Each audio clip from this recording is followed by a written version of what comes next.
मेरे भारत को, वरना तेरा गांधी तो लाठियों का लाचार था। इसीलिए बाबा साहब के हाथों में किताब और जेब में पेन रखा था। तभी से मेरे बाबा साहब भीमराव अंबेडकर का ये समाज भी हकदार था। और किसी के बाप में दम नहीं था संविधान लिखने का, तभी तो मेरे बाबा साहब भीमराव अंबेडकर से लिखवाया है कि रोता भारत का एक बच्चा अगर मेरे बाबा साहब भीमराव अंबेडकर ने स्कूल खोलकर ना पढ़ाया होता। क्या होता मेरे इस भारत देश का अगर मेरे बाबा साहब ने छुआछूत को और जातियों में से भेदभाव को ना मिटाया होता। सूख जाते हर किसी के आंसू रोते रोते, न जाने कितने मर जाते भूखमरी से। मेरे बाबा साहब भीमराव अंबेडकर वो इंसान थे जो निकले थे धूल मिट्टी से।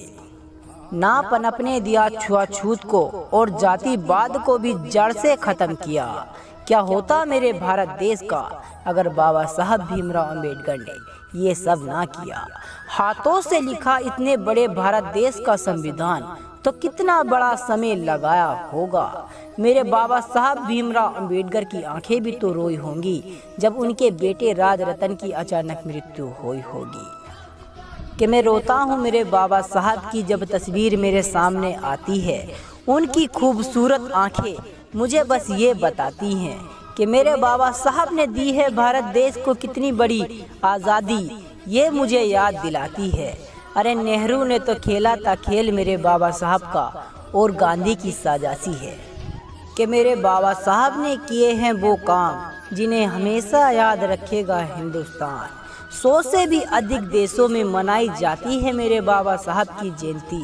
कोई ऐसा नहीं है महान इंसान कि ना हुआ है मेरे बाबा साहब अंबेडकर जैसा, और ना कभी हो पाएगा।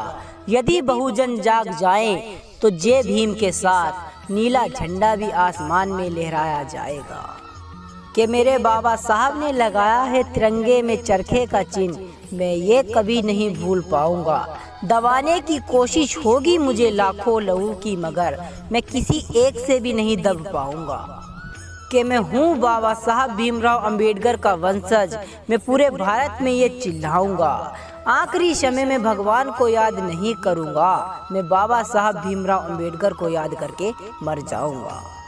बाबा साहब भीमराव अंबेडकर ना होते तो मेरी माँ मुझे तब भी जन्म देती, लेकिन बाबा साहब भीमराव अंबेडकर की वजह से ये ज़िंदगी मिली है, वरना ये ज़िंदगी तो जानवरों से भी बदतर होती।